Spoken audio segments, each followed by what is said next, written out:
Anyway, one fight that we know that is going to happen on December 14th right now is Germaine de Randamie versus Amanda Nunes. Rematch of a fight that happened almost 6 years ago. We spoke to de Randamie last month about potentially getting this title fight. She is now getting the title fight. She joins us right now via the phone. Germaine, how are you? Hi, Ariel. I'm doing great. How are you? I'm doing really well. So congratulations on getting this big opportunity. Were you surprised when you got the call that you'd be fighting for the belt next? Yeah, of course. You're always surprised. You never know what's going to happen with the UFC, right? So I was surprised, but I was happy to hear it, and I'm ready to go. So I'm very happy with this opportunity. What was your reaction to the way the whole situation with Cris Cyborg unfolded? Now she's not a part of the UFC anymore, and it seems like her not being a part of the UFC led to you getting the title shot.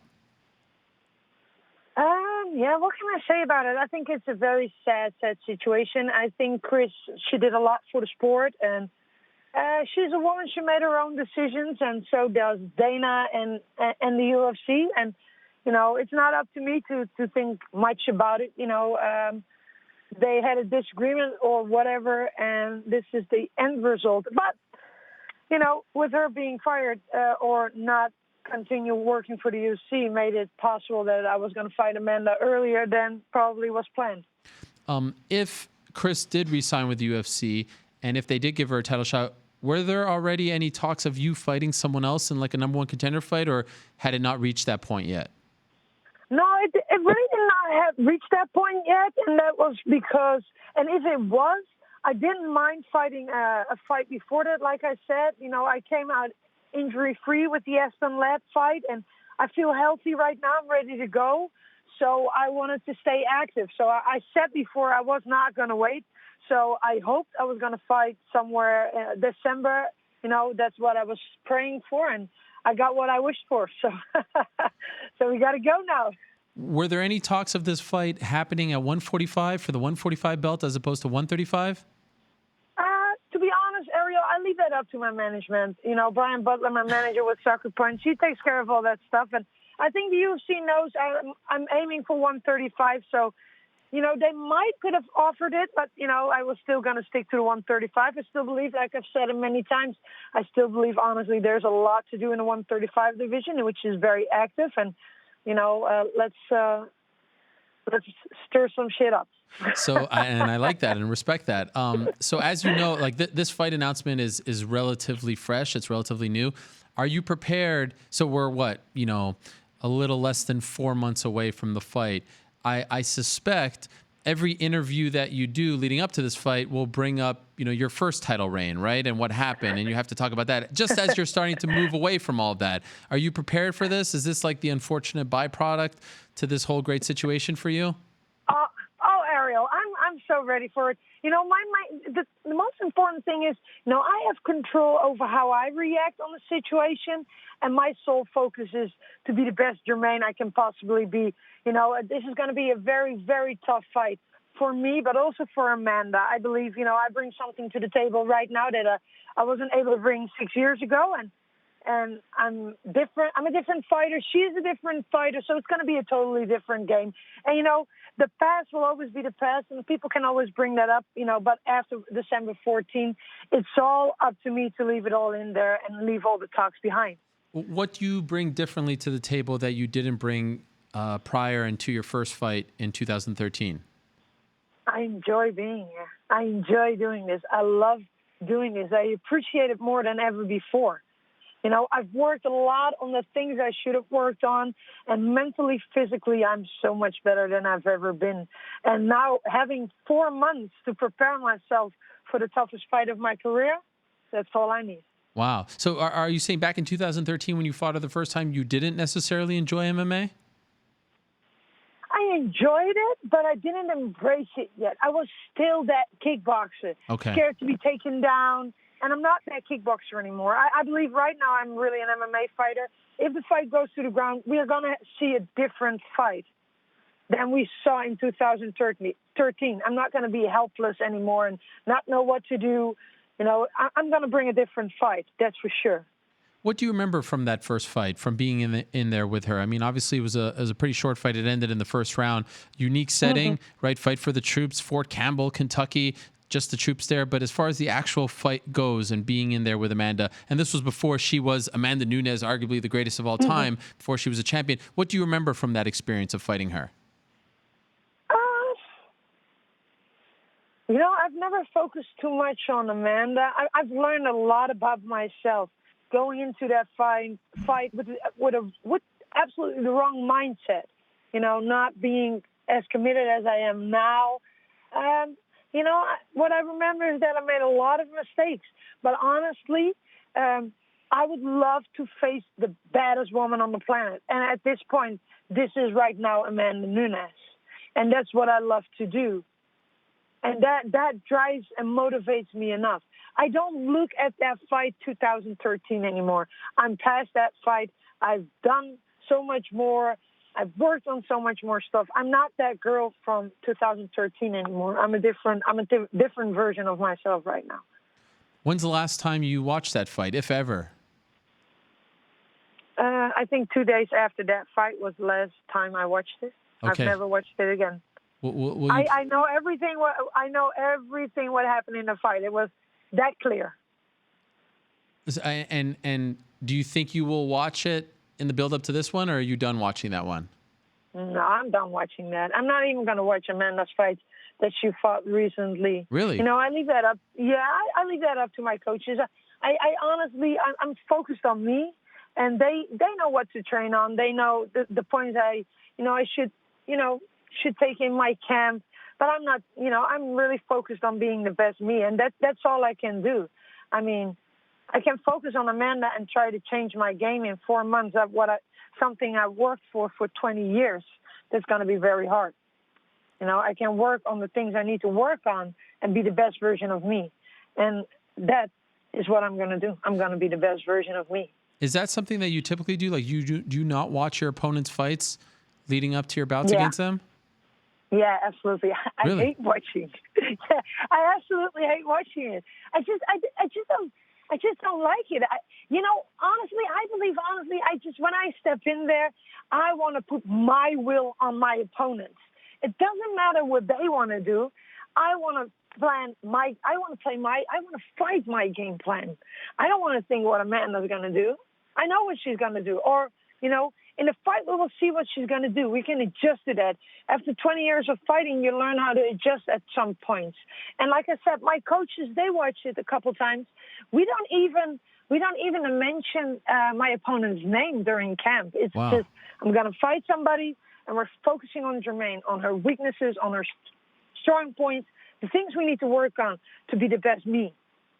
But I'm assuming you watched her fights, like when she just fought Holly Holm and the Cris Cyborg fight. You've seen those, right? Like in real time? No, I've seen clips of the Cyborg fight, but I haven't seen the Holly fight. Yeah, I haven't seen it. Wow. And you have no interest in watching. You're about to go in a cage with her. You have no interest in seeing how she did in her last fight. No, I know what she did in her last fight. I have no interest in seeing it because I know I will not face the Amanda who was fighting Holly. I will not face Amanda who was fighting Cris Cyborg. I'm facing Amanda Nunes who will face me. So she will come in this fight with a different game plan she has for Holly or for Cyborg. I'm a different version. I'm me. No, I'm not going to watch. Because I can look at things and be like, okay, she might do this or she might do that, but I'm a different fighter from them. I have a totally different fighting style than they have. So she has to adjust too.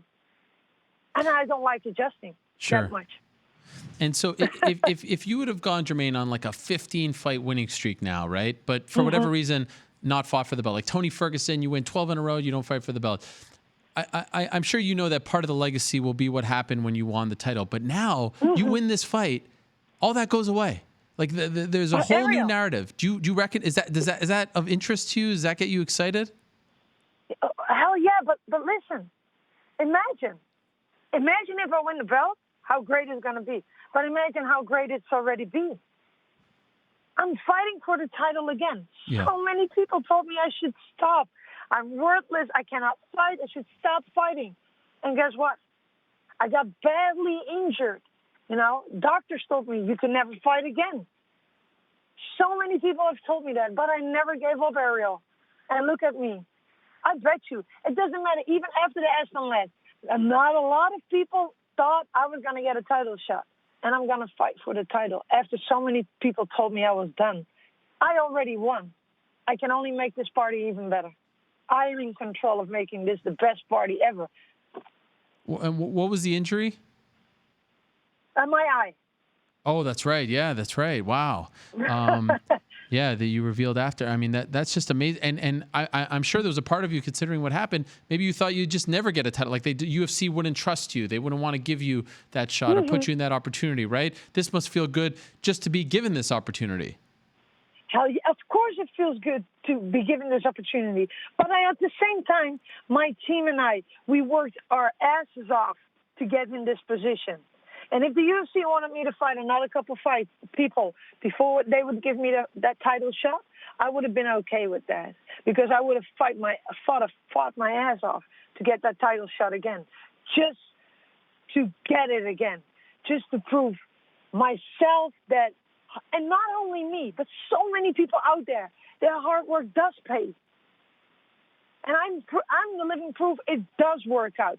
Just do not give up. Just do not give up if you have a dream. You know, a lot of people talk about like being in a good mood and being happy, being in a better place, and you don't often believe them. Like, I can't see you right now. You're on via phone for those just listening. I can feel the smile. Like, I can see the smile on your face. I can feel the happiness. I'm not just saying this to make you feel good. I can feel that you are much happier than you were like a year ago when we were talking. It's amazing. How did you do this? How did you turn it around? Well, first of all, thank you. But I honestly believe that, you know, a day without laughter is a day wasted. You know, I mean, life is so short. I see people around us, you know, that die so young, and children in the hospital being so sick, or children in war zones, or people in war zones, you know, people that doubt themselves, don't believe that they can do things. I mean, life is too short to feel sad. You can feel sad. I feel sad at some points too. You know, I don't always smile either. I have my bad days too. We all have them. You know, but there comes a point I just put my shoulders underneath it, and I like to think in solutions, not in problems. You know, if one thing doesn't work, we find another way to make it work. But we're going to make it work. I love it. I just want to be positive. You're an inspiration. It's an amazing story. Also, a lot of new fans might not know, you once fought a man in a boxing match, right? Wasn't he like 40 pounds heavier than you? Is that accurate? Yeah, he was. Yeah, that's accurate. And you knocked him out, Yeah, correct? Yeah, I did knock him out, yeah. And this was like a real fight. It wasn't like a fixed match or a fake. It was like a real boxing match. This was a pro boxing match. Yeah, absolutely. That's insane. He tried to rip my head off. What were the circumstances? How did they get away with booking this fight? Well, you know, the TV was interesting in doing something like that. And this guy had only 3 fights, and I had like 20 fights. And they said, "Are you interested in doing that? Because you have way more experience, and he wants to take it up with a girl, but we want to show it on TV." And I'm like, at first I was like, always like, you know, a woman should not fight a man. You know, a man is mostly stronger than a woman. They should not do that. But at the same time, I was like, man, this is a challenge. I'm an adrenaline junkie. I like to try things, and I'm not going to lie, I was scared as hell, you know, in the beginning. When I looked at him, I'm like, damn, he's big. But, I mean, you know, like Jorge Masvidal said it last time, you know, and I love his words. It's just a fight. We're just going to fight. Wow. And he was going 100%, right? Like, he didn't take it easy on you. Oh, so I knocked him down in the first round. He got an 8 count. And in the 4th round, he just pushed me against the rope, started banging on my head. And I'm like, okay, double defense. I saw a hole, and I knocked him out. And what round was this? The 4th round. First? No, the 4th. Fourth round. And how many rounds was it supposed to be? I think 5 or 6. 5. And what year was this? God, man, I was young. It must have been, I think, 2006, maybe. 2006. I don't know exactly. Maybe 2007. I don't exactly know. I'm sorry. Well, the reason I ask you about this, I don't know if you've seen Henry Cejudo calling out Valentina Shevchenko. Have you seen this? Yeah, I saw it. What do you make of this? Considering you're the actual, you're one of the very few people that actually did fight a man. What do you make of this? I don't know. PR stunt. I stick to that. You know, I don't know. I honestly believe a man, and I maybe I'm not in the right position to say this, but I honestly believe a man and a woman should actually not fight. You know, we can train together, but we should not fight. But at the same time, you know, if it was a kickboxing match, so let's say it was a kickboxing match, I honestly, with all due respect for Henry Cejudo, but Valentina is a different kind of beast. You know, I believe if it was a kickboxing match, she might kick his ass. I absolutely believe that. Wow. In MMA, you know, with his wrestling, you know, he's a man. Sure. You know, I believe you shouldn't do that. But if it was a kickboxing match, no takedowns, I put my money on Valentina without any doubt. After you beat that guy in around 2006 or so, did anyone ever come to you with more offers to fight guys, or was it just that one time? No, that was just one time. Really? One time. Interesting. I thought like you have a whole career as the woman who beats up on men. No, but honestly, I also said after the fight, I'm not going to do that again. I mean, that was silly. I mean, that was crazy. Yeah, we should not do that. Okay. Well, Germaine, I really want to congratulate you on getting this, because I think it's an amazing story. Everyone was doubting you, whether or not you'd get this opportunity, get this chance. It's a beautiful thing that you're getting this chance. You're getting a chance to not only fight for the belt again, but to avenge your last loss back in 2013. And you're doing it with a smile, and you're an inspiration. So I'm really happy for you. Congratulations on getting the fight, and good luck in training. Good luck in preparing for it December 14th. Thank you so much, Ariel. I appreciate it, and thank you for having me on the show. Thank you. Always. There she is, the Iron Lady herself, Germaine de Randamie, meets Amanda Nunes December 14th in Las Vegas. So we'll see if that's the only title fight on the card. Hello, everyone. It's Ariel Helwani. I just came here to thank you for watching our ESPN YouTube channel. It's the best. You know what else is the best? The ESPN app. You can get highlights, analysis, all that stuff and more. And if you want premium content and live streaming sports, there's only one place for all of that. It's ESPN Plus.